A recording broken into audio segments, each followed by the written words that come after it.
The night was quiet on the edge of the colony. A young human mechanic named Daniel was working in his small workshop. The walls of the workshop were old and rusty, filled with tools, wires, and half-finished machines. The only sound was the soft hum of a broken generator he was trying to repair. Daniel wiped the sweat from his forehead and sighed. It had been another long day of fixing things for people who never even said thank you. Outside, the wind carried dust across the empty street. The colony was small and lonely, far away from Earth. Daniel sometimes wondered if anyone remembered this place. Sometimes, he even wondered if he himself still remembered Earth. All he knew was machines, repairs, and silence. But tonight, the silence was different. Daniel heard something unusual. It was not the sound of the wind, nor the buzzing of the generator. It was soft, like the careful steps of someone who did not want to be found. He froze and listened closely. The sound came again, closer this time, like a weak tapping on metal. Daniel put down his tool and walked to the open doorway. He looked outside into the pale blue night. At first, he thought no one was there. Then, in the shadows near the doorway, he saw her, a girl, but not human. Her skin was green, glowing faintly under the moonlight. Her hair was long and silver, shining like threads of light. She had large eyes, brighter than the stars above. But what caught Daniel's attention most were the crutches under her arms. She leaned on them with effort, her small legs wrapped in white bandages. For a moment, Daniel could not speak. He had heard stories about aliens on this planet. The people in the colony said they were dangerous, untrustworthy, even cruel.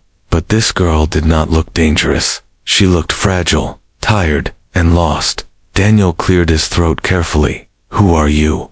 he asked in a low voice. The alien girl looked at him, but said nothing. Her gaze shifted to the colorful ball resting on the workbench behind him. It was an old ball, painted in bright colors, something Daniel had fixed long ago for fun. Her eyes widened as if she had not seen such a thing before. Slowly, Daniel picked up the ball and stepped outside. He held it gently in his hands and smiled. "Do you want to play?" he asked. The girl's lips trembled, and her voice came out, soft and broken. "Sorry, human. I can't play ball," she whispered, her voice filled with sadness. Daniel felt something heavy in his chest. Her words were simple, but they carried deep pain. He looked at her crutches, at her weak legs, and understood. The ball slipped slightly in his hand, and for the first time in years, Daniel did not think about machines or repairs. He thought about someone else's sorrow. He thought about the loneliness in her eyes. The alien girl turned to leave, moving slowly on her crutches. For a moment, Daniel wanted to let her go. He could go back to his work, pretend nothing happened, and forget this strange meeting. But something inside him refused. He could not just let her disappear into the night, not when she looked so broken, so alone. "Wait," Daniel said quickly.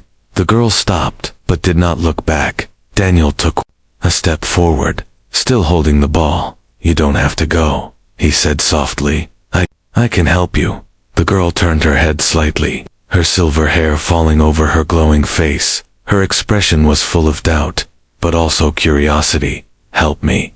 she asked in a quiet voice. Daniel nodded. "Yes, I'm a mechanic. I fix broken things." He lifted the ball in his hand, showing it to her. Machines, tools, toys. Maybe even more than that. The girl's eyes moved from the ball to Daniel's face. For a moment, there was silence between them. The night wind brushed past, carrying the smell of oil and dust. Finally, she whispered again, "My legs. They cannot be fixed."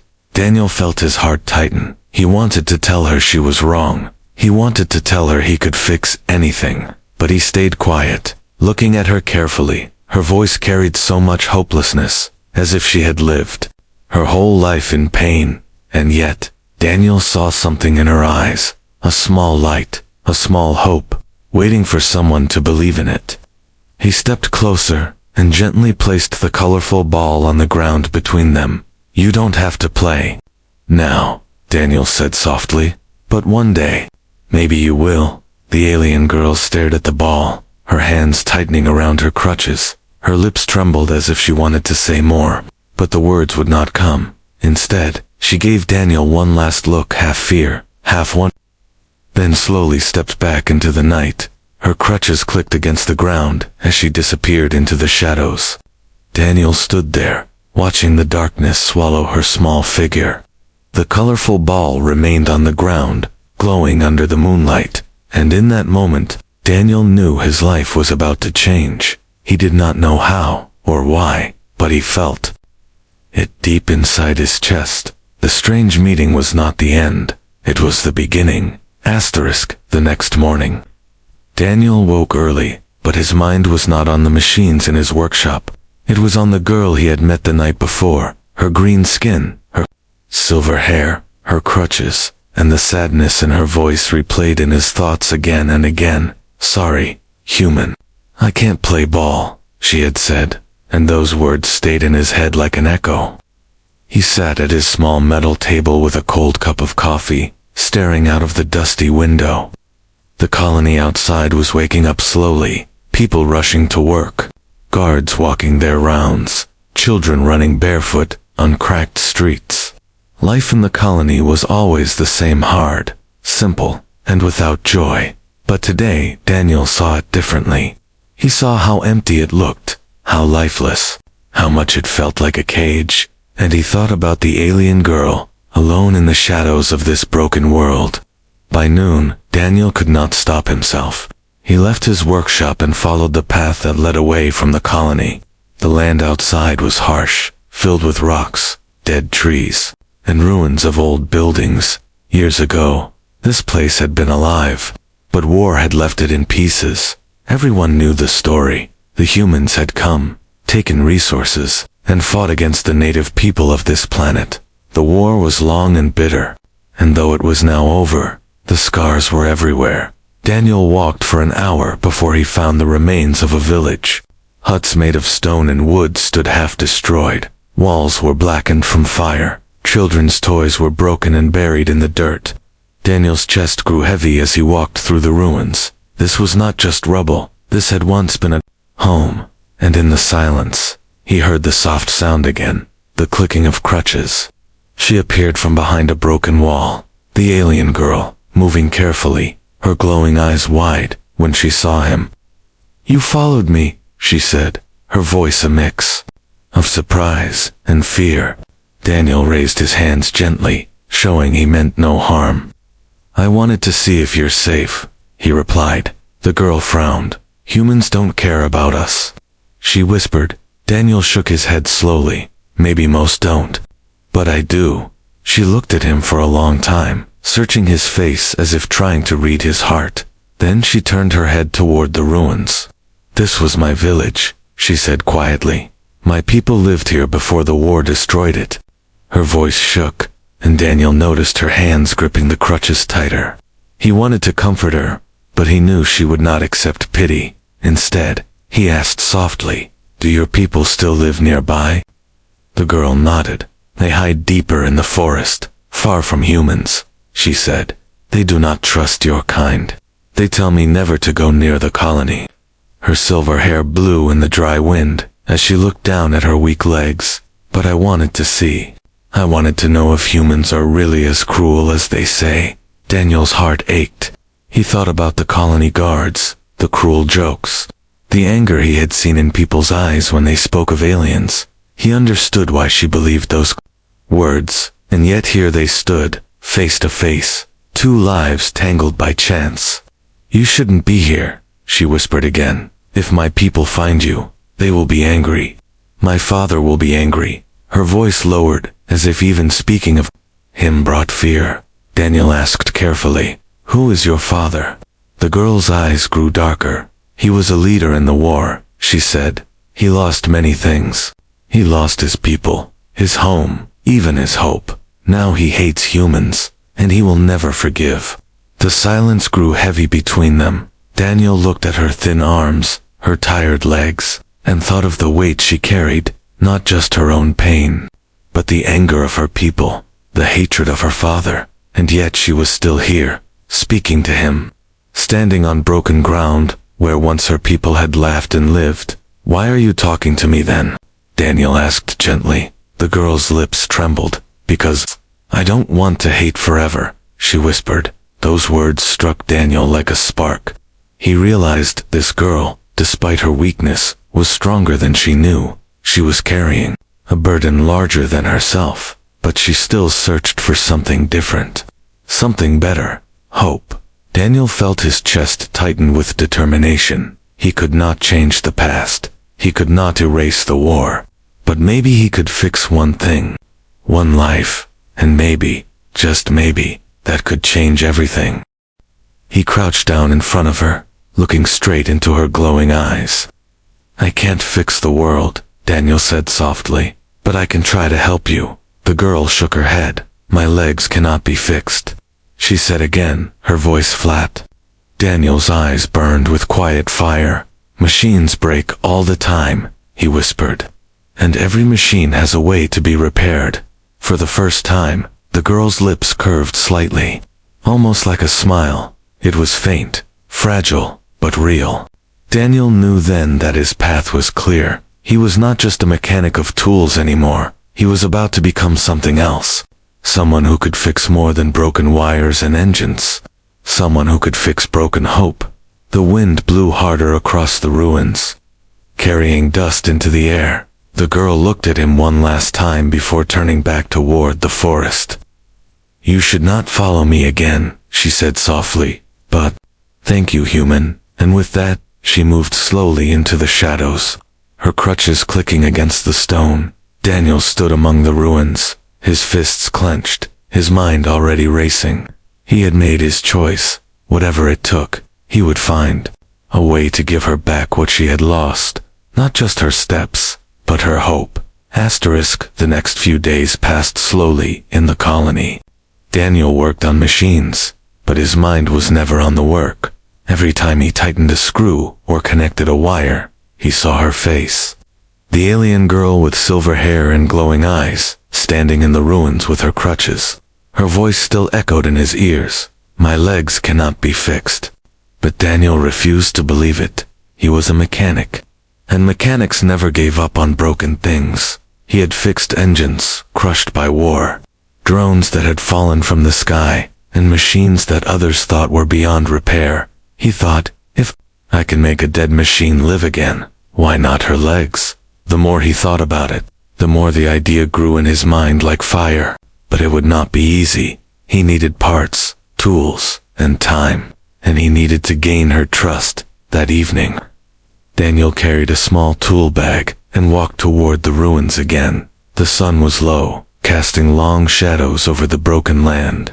When he arrived, he found her sitting on a fallen stone, staring at the horizon. Her crutches lay beside her, and her silver hair glowed in the dying light. For a moment, Daniel simply watched her. She looked so fragile, yet there was a quiet strength in the way she held herself. "You came back," she said when she noticed him. Her voice carried no anger, only surprise. Daniel smiled faintly. "I said I wanted to help," he answered. The girl tilted her head, her glowing eyes narrowing. "You cannot help me," she whispered.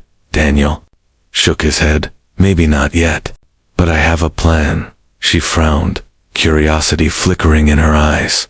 "What plan?" she asked. Daniel opened his tool bag and pulled out a small device.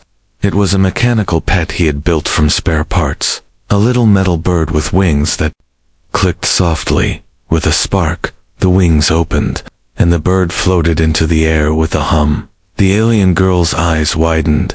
"It flies," she whispered, her voice filled with wonder. The bird circled them once before landing gently on Daniel's hand. He smiled and looked at her. "Machines can do amazing things," he said softly. "They can fly, they can move, they can carry. Sometimes they can even give back what was lost." The girl's lips trembled as she stared at the bird, but then she looked down at her legs, and the light in her eyes dimmed. "My legs are not machines," she whispered. Daniel leaned closer, his voice steady. "No, but maybe." Maybe I can build something to help you walk again. Her eyes snapped up to his face, full of disbelief. You would do that? For me? She asked. Daniel nodded firmly. I fix broken things. That's what I do, and you deserve to walk again. For a moment. Silence hung heavy between them. Then the girl whispered, my father would not allow it. He says humans only take, never give. Daniel's jaw tightened.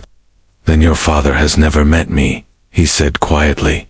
The girl looked at him for a long time, as if searching for lies in his face. But all she saw was determination. Slowly, she nodded, though doubt still lingered in her glowing eyes. Show me, she said, almost like a challenge. Daniel smiled. Come to my workshop tomorrow night. I'll show you what I can do. That night, back in his workshop, Daniel's hands worked faster than his mind. He spread out parts across the table, metal joints, wires, old servo motors, energy cells he had been saving. Piece by piece, he began to design something new. Not a weapon, not a tool for the colony, but something for her, an exoskeleton frame. Light enough for a child, strong enough to carry her weight.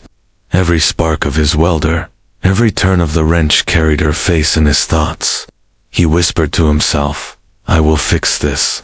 I must. When the door creaked open behind him, he turned sharply. She was there, standing in the doorway, her crutches glinting in the light. You came, Daniel said with surprise. The girl looked around the workshop, her glowing eyes wide, as she saw shelves filled with strange machines. I wanted to see if you were telling the truth, she whispered. Daniel motioned for her to come closer.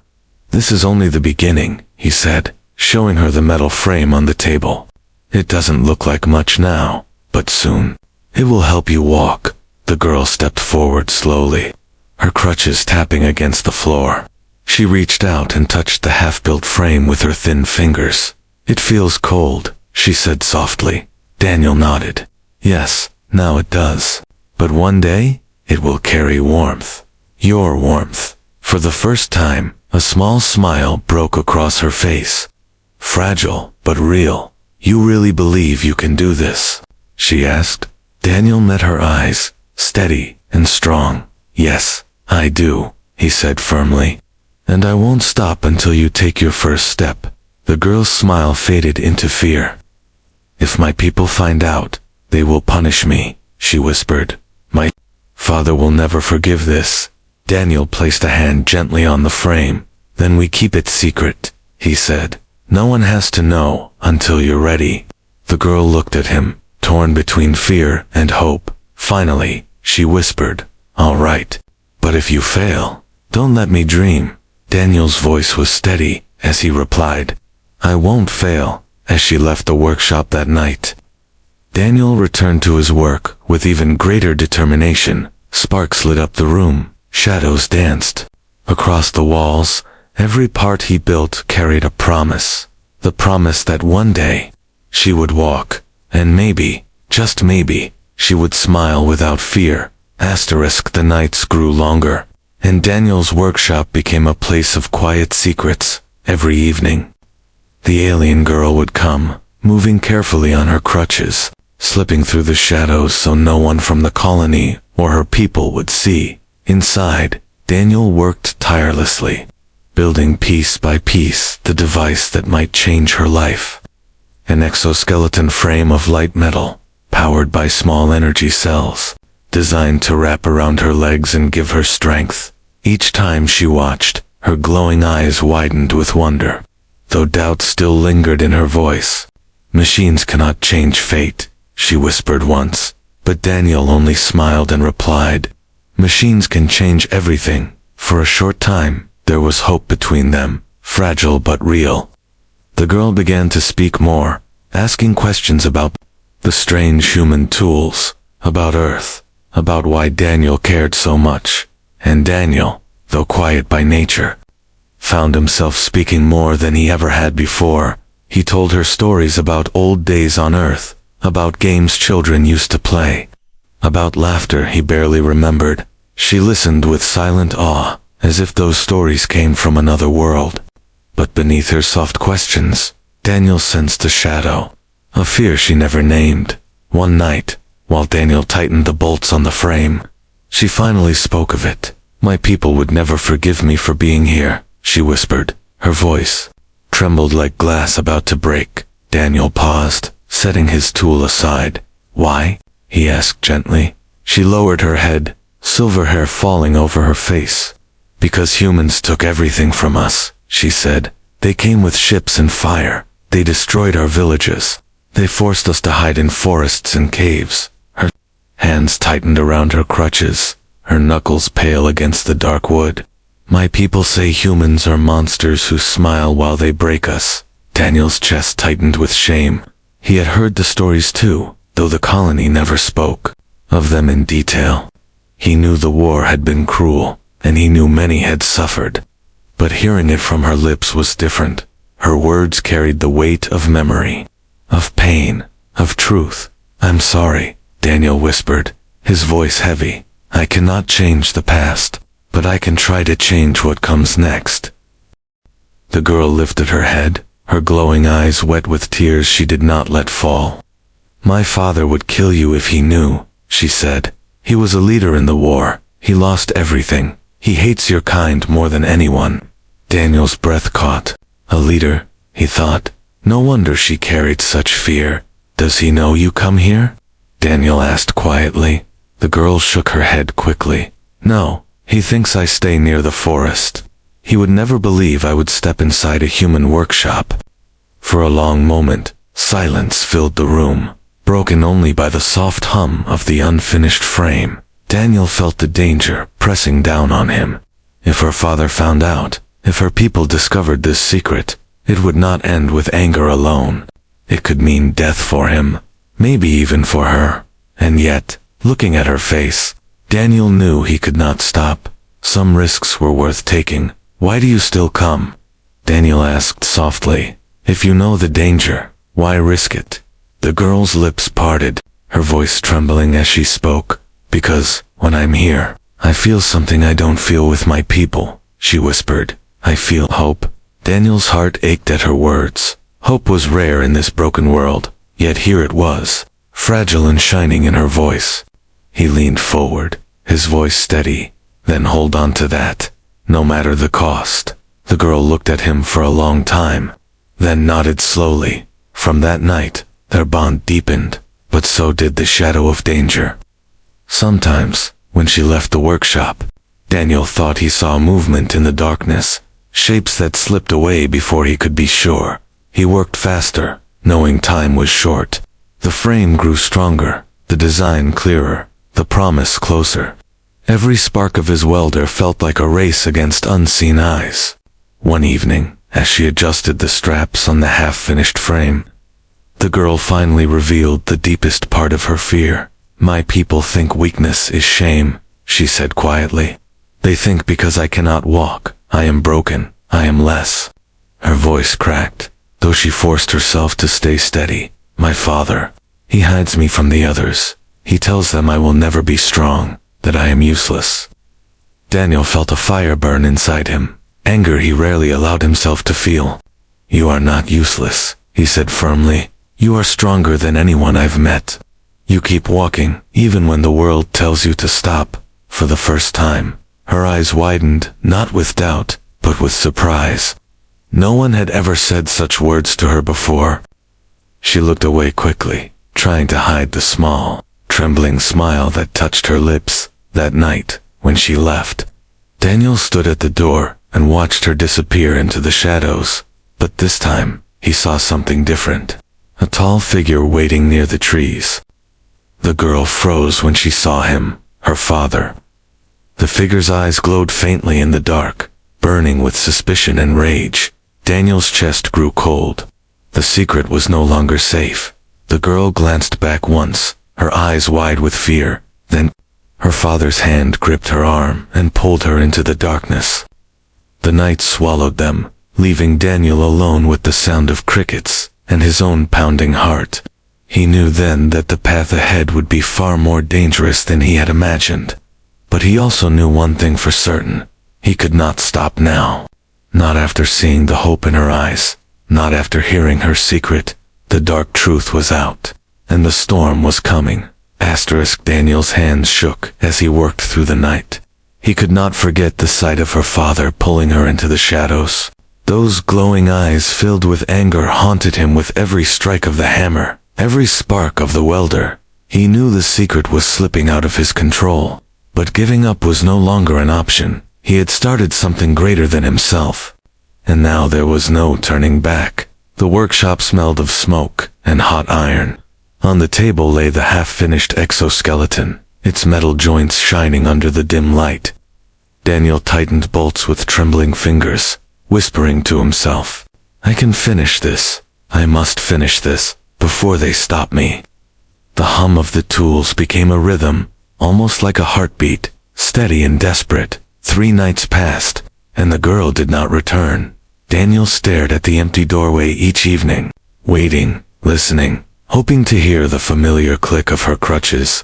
But the silence grew heavier with each day. His chest felt hollow, his mind restless. He wondered if her father had locked her away, or worse. But deep inside, Daniel believed she would come back.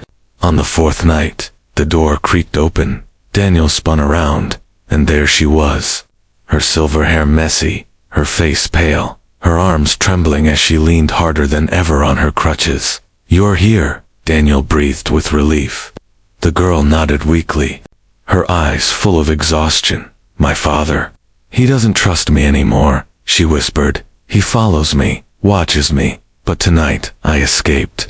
Daniel's chest tightened with anger. "You should not risk this," he said, but she shook her head, her glowing eyes burning with quiet defiance. "I have to risk it," she said firmly. "If I don't, then I will never be free." She limped closer to the table and looked at the exoskeleton frame. Her thin fingers brushed the cold metal. "It's bigger now," she whispered. Daniel nodded, pride and worry mixing in his chest. "It's almost ready, but I need to test it, and I need you to trust me." The girl's lips trembled, but she gave a small nod. "I trust you," she said softly. Daniel felt something stir inside him, a spark of warmth he had not felt in years. Without another word, he helped her onto the chair beside the table. Her eyes followed every move he made as he adjusted straps, fitted small metal braces, and checked energy cells. When the frame finally stood complete, it looked both fragile and powerful, a skeleton of light metal glowing with faint blue lines. "This is it," Daniel whispered, almost to himself. He crouched down in front of her, meeting her glowing eyes. "It won't be easy the first time, but if you're ready, we can try." Her hands shook as she reached for the frame. "I'm ready," she whispered, though her voice trembled with fear. Carefully, Daniel lifted the frame and placed it around her legs. The metal clicked into place, hugging her limbs with strange precision. He connected wires, tightened straps, and finally pressed a small switch. The frame hummed softly, a gentle vibration running through it. The girl gasped as her legs shifted slightly. Supported by the strength of the machine, her glowing eyes widened in shock. I can feel it," she whispered. Daniel held her hands steady as she tried to rise. Her body trembled, her crutches clattered to the ground. Slowly, shakily, she lifted herself up. For the first time, she stood taller than her crutches. Her breath came fast, her eyes bright with wonder. Daniel's voice was steady, filled with pride. "You're standing," he said softly. "You're standing on your own." The girl laughed suddenly, a sound so pure it filled the workshop with light. But the moment was short. Her legs wobbled, and she nearly fell. Daniel caught her quickly, steadying her with both hands. "Easy," he said gently. "You'll need practice." But this is only the beginning. Tears filled her eyes, but they were not of sadness. "I never thought I would feel this again," she whispered. Daniel smiled faintly, his heart heavy and light at the same time. "You're stronger than you think," he said. "Stronger than anyone told you." For a while, they stayed in the workshop, her practicing small steps, Daniel guiding her carefully. Each step was shaky, each breath heavy, but with every movement, hope grew brighter in her glowing eyes. By the end of the night, she stood without crutches, holding herself steady for a full minute. It was not perfect, it was not complete, but it was real. Daniel knew then that his plan was no longer just an idea, it was alive. But as the girl left that night, slipping back into the shadows, Daniel felt a chill in the air. He walked to the door and looked out into the darkness. He thought he saw a figure in the distance, tall and still, watching the workshop. His stomach twisted. Her father, he thought. Or maybe one of her people. The secret was no longer safe. Daniel turned back inside, staring at the glowing frame on his table. His hands curled into fists. They could try to stop him. They could call him enemy, but he would not stop. Not now. Not when the girl had laughed for the first time. Not when she had taken her first step. The hidden workshop had become more than a place of machines. It had become the place where hope was rebuilt, and Daniel swore he would protect it, no matter what came next. The sun rose pale and weak over the colony, but inside Daniel's workshop, the air was alive with energy. The girl stood at the center of the room, wrapped in the exoskeleton frame, her silver hair glowing in the morning light. Her hands shook. Her breath came fast, yet her glowing eyes held something new. Not just fear, but excitement. Daniel stood close, ready to catch her if she fell. "Today, we try for real," he said quietly. Her lips trembled, but she gave a brave nod. He pressed a small switch on the frame, and the machine hummed to life. The girl gasped as the vibration spread through her legs. The cold metal no longer felt heavy, it felt alive, almost like part of her. Daniel stepped back, his voice calm. "Take it slow, one step at a time. I'm right here." She lifted her foot carefully, the frame moving with her, steadying her. The sound of her crutches did not echo this time. They were gone. For the first time in her life, she stood without them. Her foot touched the ground. Then the other followed. Her eyes widened, glowing brighter than ever. "I'm walking," she whispered, her voice cracked with disbelief. As if she could not trust her own words, Daniel felt his chest tighten, pride and relief flooding him. "Yes," he said softly, "you're walking." She took another step, then another, her body shaking with effort, but each movement grew steadier, her laughter breaking through her fear. It was a laugh that filled the workshop, sharp and beautiful. Daniel had not heard such a sound in years. It was the sound of hope. She turned toward him, her glowing eyes wet with tears. "I can walk," she said again, almost shouting. Her voice carried both joy and defiance. Daniel smiled faintly. "Now try this," he said, picking up the colorful ball from the table. He rolled it gently across the floor, toward her. The ball stopped at her feet, waiting. The girl stared at it, her breath quickening. Her mind seemed to battle itself, memories of failure, crashing against the new strength in her legs. Slowly, shakily, she lifted her foot, the frame whirred softly, supporting her, and then she kicked. The ball rolled across the floor, bouncing off the wall, and back toward Daniel. Her laugh burst out again, louder this time. She covered her mouth in shock, as if she could not believe the sound was her own. Daniel bent down, picked up the ball, and smiled. "You just played," he said simply. The girl's hands shook as she wiped her tears. "I thought this would never happen," she whispered, "but you made it real, for a moment." The workshop felt like a place outside of time. There were no wars, no colonies, no hatred, only a mechanic, a girl, and a ball, rolling between them. But the moment did not last. Daniel's ears caught something outside. A faint rustle, the sound of heavy feet. He froze, his smile fading, through the small window. He saw a shadow move past, tall and strong, his stomach twisted. He knew who it was. The girl saw his expression, and her laughter died. "It's him," she whispered, her voice shaking. Daniel's fists clenched. "Your father," he said grimly. The girl nodded, fear filling her glowing eyes. "He must have followed me." The door creaked suddenly, the sound sharp and heavy.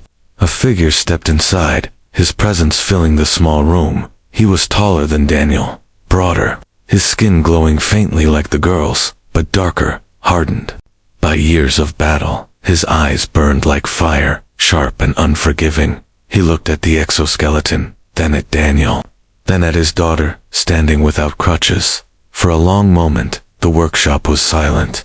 Then his voice rumbled, deep and furious. "What have you done?" The girl's body trembled, but she did not fall. "I can walk, father," she said, her voice trembling yet strong.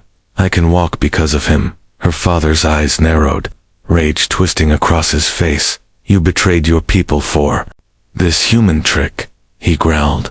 "You'll let him chain you with metal." Daniel stepped forward, his voice steady. "She's not chained, she's free," he said. "I didn't take anything from her.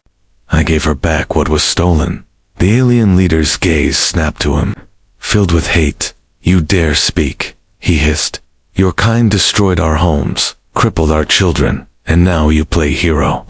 The girl stepped between them, her glowing eyes blazing with courage. "No, father," she said loudly. "He is not like the others. He gave me hope when even you would not." Her father's jaw tightened, his hand twitching as if ready for violence. But Daniel did not move back. His voice stayed calm, but his words cut sharp. "If giving her hope makes me an enemy, then so be it." The silence grew heavier, the tension thick like smoke. The girl looked from one to the other, her breath quick and shallow. Her legs shook inside the frame, but she did not fall. She stood tall, taller than she ever had before. The colorful ball rested near her feet, a silent witness to the moment. Her father's eyes flickered to it, then back to her. For the first time, his anger seemed to falter. The girl bent down slowly, picked up the ball, and held it tightly in her hands. "I am not broken anymore," she said softly. Her voice carried both strength and pain. "And it is because of him." Her father stared at her for a long moment, his face unreadable. Then, without another word, he turned sharply and left the workshop, the door slamming behind him. The girl dropped the ball, her body trembling as tears filled her eyes. Daniel caught her before she fell, steadying her. "You did it," he whispered. "You stood against him." The girl buried her face in his chest, her voice shaking. "I don't know what will happen now," she said.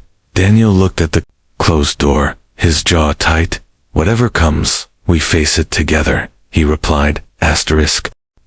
The workshop was silent after her father left. The girl sat on the chair, her hands still trembling, her glowing eyes filled with both fear and courage.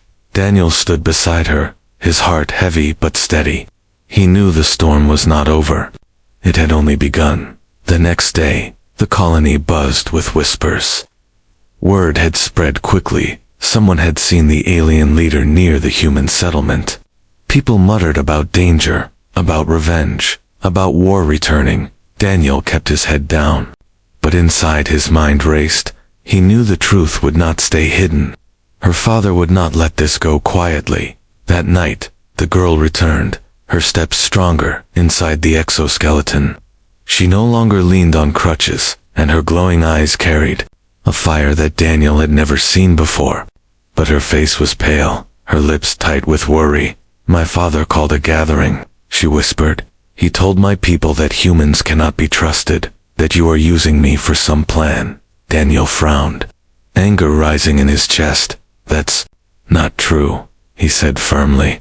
The girl nodded. "I know, but my people, they believe him. They always believe him." She looked at the floor, her hands tightening into fists. "They will bring me before the crowd. They will make me choose," she whispered. "Choose between you and them." Daniel's chest ached. It was the choice he had feared, the choice he had tried to delay with bolts and wires.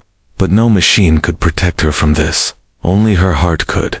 The next evening, the ruined village filled with her people. Figures with glowing eyes gathered around the broken stones, their voices low, their faces grim. At the center stood her father, tall and unyielding, his presence commanding silence.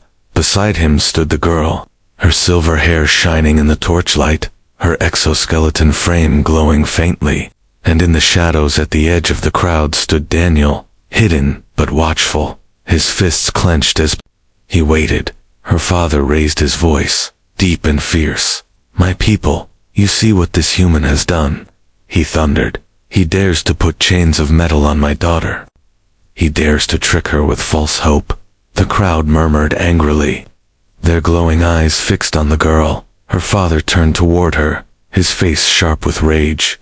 "Tell them the truth," he demanded. "Tell them the human is nothing but a thief of hearts." The girl trembled, her breath fast, but she stood tall. Her eyes searched the crowd, then found Daniel in the shadows. She remembered the night she first saw him, the ball in his hands, the quiet promise in his voice. She remembered the first step she took, the first laugh she gave, the hope he had placed in her heart. And she remembered the shame her father carried, the hatred he passed down like a weapon. Her lips parted, her voice soft at first, but growing stronger. "No, father," she said. The crowd hushed, her father's eyes narrowed, his hands tightening into fists. "No," he growled. The girl lifted her head, her glowing eyes blazing with defiance.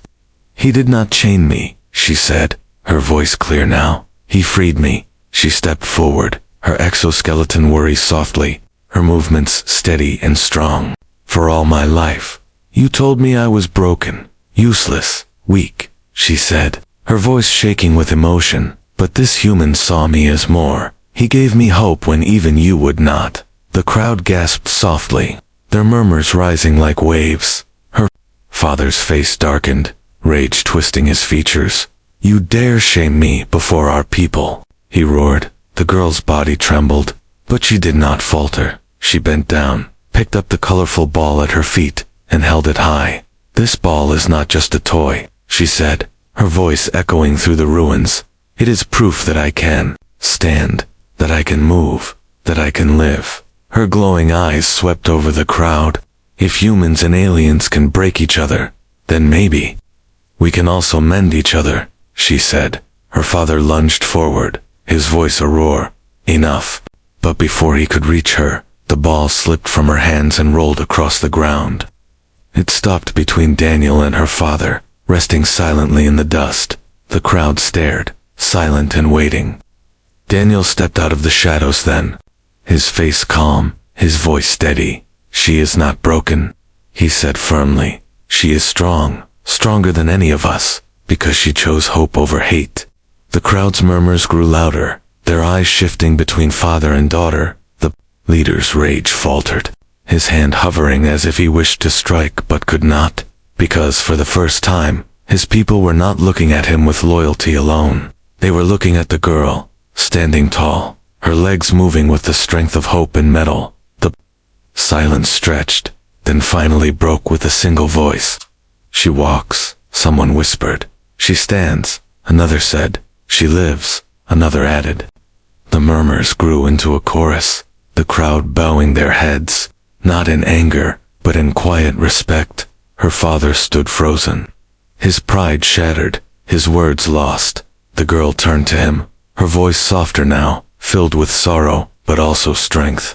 "I am your daughter," she said, "but I will not carry your hate anymore." The leader's eyes dimmed, his body heavy with defeat. He turned away slowly, his steps dragging into the darkness. The crowd remained, silent and watching as he disappeared. The girl dropped the ball, her body trembling with exhaustion.